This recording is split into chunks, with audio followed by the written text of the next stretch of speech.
O, diyan ka nag-work. Oo, stay-in. O. Ano yan? Hardware? Hindi, apartment po. O, apartment. Anong Oo, ginagawa mo sa parang, apartment? Tiga-bantay?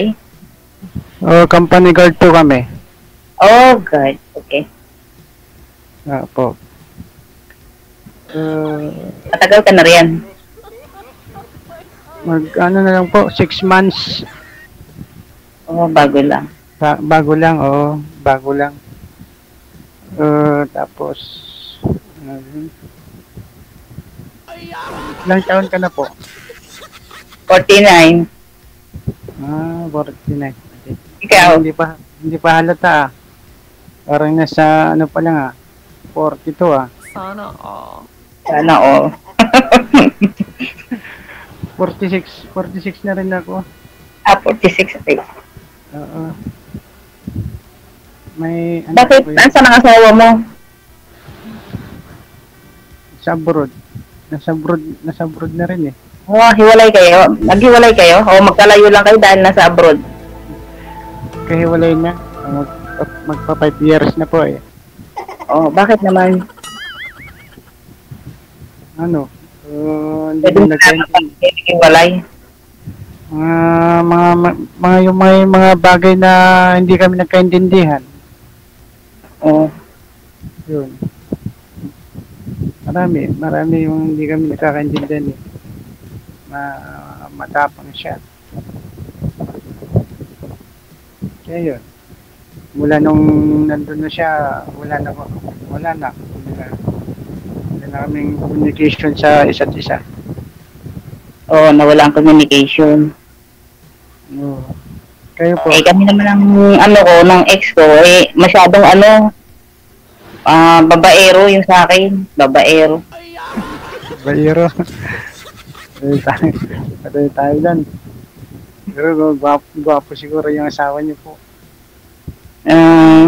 Di naman masyado. Asan niya siya ngayon? Nasa Vienna. Vienna? Biyan. Saan yun? Biyanan. Nasa Biyanan? Vienna, Austria. Okay. Nasa abroad din. Nasa abroad din. Uy, nawala. Di, may anak po kayo? Baka naghiwalay lang din kayo, ma'am, dahil sa abroad si mister mo, ha? May tumatawag. Yun, may tumatawag daw, sir. Wala tuloy yung boses ko. Wala, tumatawag yata yung ang asawa niyo po, yung ex niyo. Ay, hindi. Wala na kami, hindi na kami friends. Talaga lang Hindi na kami friend. Ay, Madam Bamba, magandang gabi. Umuwi ka na sa Japan. Magandang gabi. Hindi si Madam Bamba. Sige, ma'am, open niyo po ulit yung camera, ma'am. Wala. Opo, mas cute po kayo kaysa sa profile mo. Yun.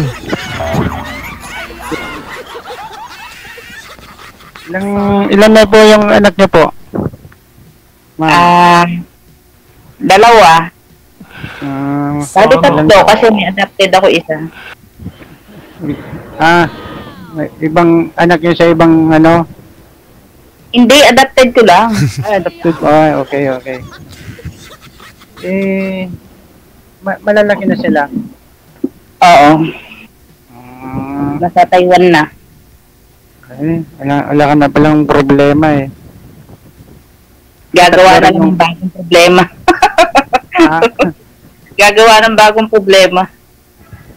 Ano ba yung gawa ng bagong problema? Siyempre, pagka naghanap ka ng boyfriend, di ba problema yun? Depende naman yan kung bibigyan ka ng problema yung magiging boyfriend mo, di ba? Di sana ako hindi magbibigay Kaya nga. Hindi, wag ka na lang magka-boyfriend pagka nagbibigay lang naman ng problema, di ba? Kaya nga. Ano naman ang... Hindi naman magbibigay ng problema. Oo.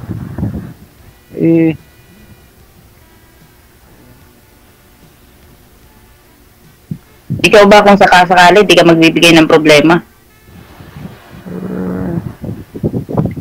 Hindi. Hindi. Basta walang problema. Basta ano lang, yung nagkakaintindihan lang tayo.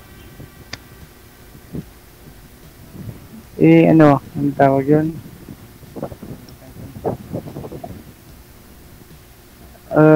Hindi ka pa ba, ano, uuwi? December. Ka na ba? Baka December. Ay, malapit na. Tama, Berna, oh.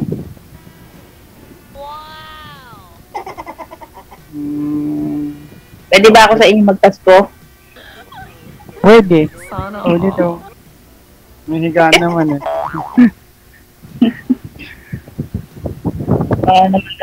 Habulin tayo doon sa inyo. Hindi, wala. Saan ka ba nakatira?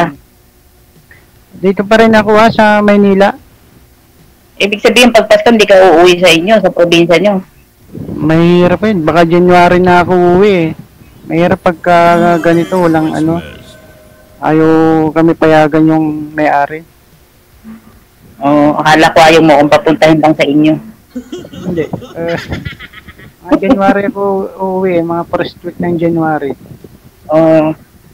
Di sa inyo na lang ako magbe-birthday. Kailan mo yung birthday mo? January 20. Sabay ko na rin yung ano, birthday ko. Oo, kailan naman ang birthday mo? January din, kaya doon ako birthday. Kailan, anong date? 14. Oh, dapat pala ikaw na maganda, tapos yung handa mo, paabutin mo hanggang 20. My God. Napanis na. Init na lang natin, lagay natin sa rin. Oo, My God. purusin na lang. Oh, i-portion na lang para makatipid. Ano? Oo. Total, ikaw naman unang magbe-birthday, ikaw unang dadaanan, kaya ikaw maghahanda. Oo. Pwede ba yun? Pwede naman. Ano lang eh. Basta may kunting ano lang, pagsasaluhan, yun lang. Basta importante, ano eh, masaya, di ba? Bakit naman naghahanap ka ng naghahanap ka ba ng mapapangasawa? Oo, naghahanap ng mapapangasawa. Siyempre, kaibigan muna. Siyempre, di ba? Sa magkaalaman muna kung ano talaga yung ano sa isa't isa, di ba? O, hanggang sa sakaling magkatuluyan. Umiinom ka ba? Pero minsan lang. Pero dito, wala na eh. Bawal na dito eh. Chinese kasi yung ano namin dito, yung boss namin. Ano ko din Chinese? Mababait naman. Tago-tago lang sila. Bait no. Bakit nagtatago? Sino? Magtagal. Amo mo? Ha? Ano ka mo? Hindi ko naintindihan. Sabi ko mabait, mga mabait naman mga Chinese, yung mga iba, mga mababait kako. Mababait naman sila, kuripot lang. Oo, tama. Pero pagkain naman, nagbibigay sila eh. Oo naman. Kasi hindi naman nila tayo hindi pwedeng pakainin. Magugutom tayo. Oo. Yun lang yung ano nila eh. Ako food life ako. Kaya pala eh, medyo ano eh, mataba-taba ka konti. Oo, kasi hindi pwedeng magutom. Oo. Ano bang hinahanap mo ng sa isang lalaki? Siyempre mabait lang. Okay na yun sa akin yung mabait. Basta hindi manginginom, ayoko ng lasinggero. Oo Minum lang naman ako, minsan lang. Ayun Pero hindi lasinggero Gano'n ba kadalas yung minsan mo pag-iinom? Minsan sa isang oras? Hindi. O sa isang araw?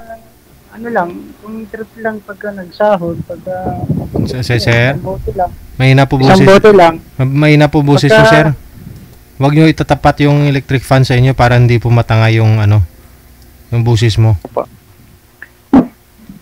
Isang bote lang, yung isang redors lang, yun lang. Okay lang yung pag-ilog. Hindi naman yung lasing na maglalasing ah. Mahirap kaya inumin yung Di buti. siyempre, araw-araw naman na may trabaho eh. Oo. Oo. Kasi may alam ako kasing ganyan na ano eh.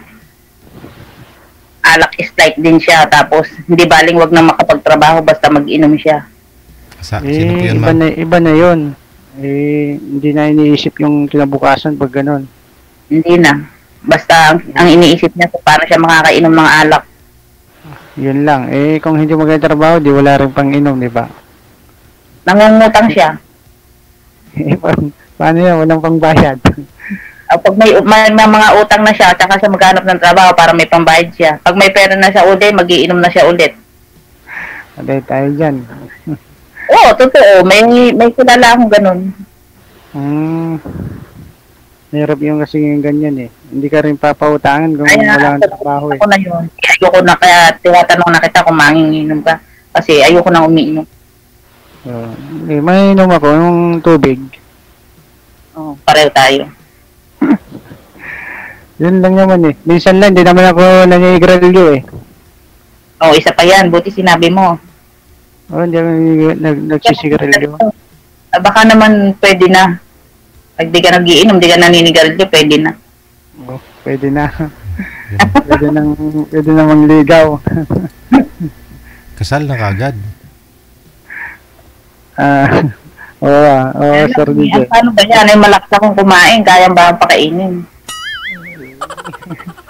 Oo yung kita sa amin, isda. Marami isda sa amin eh. Oo. Madagat sa inyo eh, no?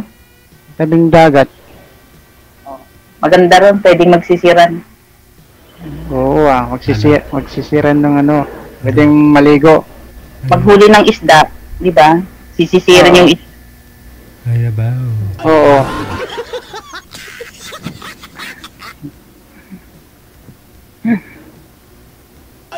Ano ka, nagsisisig ka din ng isda sa inyo? Oo. Nagaya rin ako pero ano, dati pa yun nung ano. Pero minsan dati naglalaot ako eh. Nung nagsawa ako sa abroad, wala. Nag-abroad ka din? Nag-abroad din ako 5 years din eh. Saan? 2 taon ako sa Qatar. Tapos 3 taon ako sa Saudi. Oo, ex-abroad din pala. Baka kaya naghiwalay yung asawa mo kasi magkalayo kayo pareho. Oo. Ganun yung nangyari nun eh. Nung siya nag-abroad uli. Siya na yung pumalit na nag-abroad. Okay pa naman yung una eh. Pero nung time na hindi ko nagkaintindihan yun na. Oo, kasi ganun talaga pag buhay abroad. Minsan matira matibay eh, kung sino marupok eh, no? Kaya nga eh. Ibig sabihin si Mrs. ang naging marupok. Hindi, talagang ayaw na talaga. Kasi parang mayabang na. Hindi siya nag-asawa. Oo, wala naman siyang asawa eh. Ewan ko. Parang galit na galit. Baka ikaw nag-loko, kaya nagagalit. Wala, yung time lang na, na uminom ako noon, na about lang doon sa sa pinapakuhang PSA.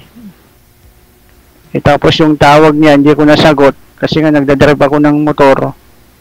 Pinagbablock na niya, minura-mura na ako, tapos blinak na ako, yun na. Wala na akong, hindi ko na matawagan siya. Yun lang ang dahilan eh. Napakababaw naman. Ayan, nag-inom na ako noon. Hanggang sa time na yung gabi na yun, aksidente ako. Oo. Yun na. Anong nangyari? Ano nangyari sa inyo? Nalaglag ako sa tulay. Oh! My God. Gaano kalalim, sir? Mga, One feet? sir, 1 foot? mga 3 meters. 3 meters. Oo, parang 3 meters. Lumipad yung motor? Lasing. Bali, Oo. nagsabay kami na talagang ano eh, hanggang sa baba. Buti yan, hindi ka nagkahiwalay. Kung baka nagkahiwalay ka, hindi ka As in, nakasakay ka pa rin nung bumagsak yung motor. Ay, para kang stand na. ano ba yung mga kamay ko na naiipit sa ulo niya. Ay, hindi na kita marinig. Naiipit talaga yung preno yung kamay ko noon. Talagang diretso kami doon. Sa baba. Galing naman. Kaya nga, bali ano, Hindi ka napihit? 6 months. Ha? Hindi ka Bali ano napihit? lang, yung na ano lang, may tahi lang dyan sa ulo ko, yun lang yung tumama eh. Wala naman akong pila. Eh, meron dati ditong ano, itong paa ko, sa dextrose no, yung sakit eh. Parang namaga, Tinextrose hindi ka sa, maayos yung pagkalagay yung dextrose. sa paa, sir? O sa paa, sir. Kaya hindi ko na may apak noon. Hanggang sa pumutok, lumabas na yung ano, yung nana. Ay. Oh. So, buti nga, Wala ka nung, kaya nung ano nun, lumabas yun, medyo nakaginhawa. Mm-mm. Kaya yun. Ano na ako, Buti yun naggamot lang. ko. Buti yun lang. Pero ano nun, masakit yung katawan. Yun lang naman yung ano eh. Eh, sino naman nag-alaga sa'yo that time nung ma-aksidente ka? Kung wala na kayo ni Mrs. Pamangkin ko. Bali, Ah, sa- pamangkin ko yung Ay, dalaga. Ilan yung may anak kayo? Meron, 3. Sa kanya. Oo, nasa kanya, yung sa kapatid niya nakatira. Bakit di mo kinuha? Eh, ayaw nila eh. Eh, ano nila eh. Dati nakatira dati sila doon. Eh, siyempre, may mga, ano yung mga kapatid. Ayaw nilang ano. Kasi, ang akala nilang dati, pagka tumira sila sa akin, parang, yung padali yung mama nila, parang ano ako, ano ako sa kanila, nakikihati. Ibig sabihin, umalis ka sa bahay nyo. Hindi, silang umalis. Pumunta sila sa bahay ng mga ano nila, mama nila. May bahay din sila eh. O di, hindi, yung sarili nyong bahay. Ako lang doon, yung sarili ng bahay, iniwanan ako doon. Oo. Sila ang umalis. Oo, sila lang umalis. Hindi mo man lang sinabing, maiwan na kayo dito. Ay, ganun, walang ganun. Wala eh, wala eh. Ayun na lang. Bali, ano na lang, sinusuportahan ko na lang yung dalawa. Sa kanya yung college. Kasi, pagka nagkaedad tapos wala kang anak na kasama, di ba mahirap yun? Kaya nga eh, yung na-accidente nga ako, hindi man lang nila ako inalagaan eh. Yun ang Ayun lang yung masakit. sinasabi ko. Dapat kasi kinuha mo. Ayaw na, nung ano nga eh, nung na-accidente nga ako, hindi man lang ako nilabahan o ano eh. O, di ba? Kasi malapit lang naman eh. Ano lang. Malapit lang dun sa kanila. Pero, ewan ko. Eh kasi kahit na naghiwalay kayo, dapat ikaw nandyan sa Pilipinas, siya yung nasa abroad, dapat ikaw ang kumuptop doon sa anak mo. Eh, kung galit na yung asawa, pati yung mga anak, eh, parang ano, nadamay-damay na rin. Siguro, pinagsabihan na hindi Eh, na sila naman ikaw pupunta yung doon. nagtuturo kasi hindi naman sasama yung mga anak mo doon kung yung asawa mo yung nagtuturo ka ikaw. Kasi abroad ka dun eh. Aminin. Yung pag-inom ko lang dati, yun ang Naku po, ano. ako ba senyales, ayoko talaga yung manginginom. Kaya yung dati noon, nung uminom ako yung time na yun, yung pinaka-aksidente ko. Yun na lang. Diba? Kaya ayoko yung umiinom mo. Dati, Konti. konti, wala na, hindi na dati noon. Kasi may phobia na rin ako eh. Eh, mahirap kasi yung umiinom ka tapos magdadrive ka. Kung ka talaga pupulutin sa ilalim ng sabay. Parang nakatulog Hindi naman yung mga nakakita sa akin, parang diniretso ko, hindi naman daw ako mabilis eh. Parang diretso na talaga. Kasi kurbahan yun eh. Diniretso ko lang. Walang harang eh. O ano nakukuha sa pag-iinom, diba wala? Wala. Tama. Sakit lang sa ulo. Sakit sa katawan. O, sakit sa katawan, sakit sa bulsa. Sakit sa bulsa. Buti nga wala akong binayaran sa ospital noon eh. Ang ano na lang noon, ang binayaran lang yung nag-alaga sa akin. Yung ate ko na lang ang nagbayad na nag-alaga sa akin. Sana all. Kita mo yun ang mahirap. Diba, sana kahit na lalaki tayo, kung hindi ikaw yung nagkasala, pwede mo namang habulin yung custody ng anak mo eh. Kasi kung gusto mo. Malalaki na sila eh. May communication kami sa amin yung tatlo eh. Nagte-text din sila. Sige.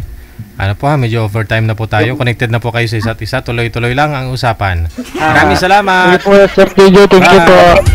Thank you po. Alam ko bitin kayo, na? Update na lang next month. Kung mayroon pong magpa-line up sa kanila next month, walay lami ang pag-uusap nila ngayon. Oras natin, 8 minuto bago sumapit ang alas 9 na. Ngayong gabi po ng Martes sa Petsa 19 sa buwan ng Agosto 2025. Hanggang dito na lang po muna ang Wanted Sweetheart Evening Edition. Wanted Sweetheart. Wanted Sweetheart. Sa inyo pong lahat, maraming salamat Luzon, Visayas, Mindanao,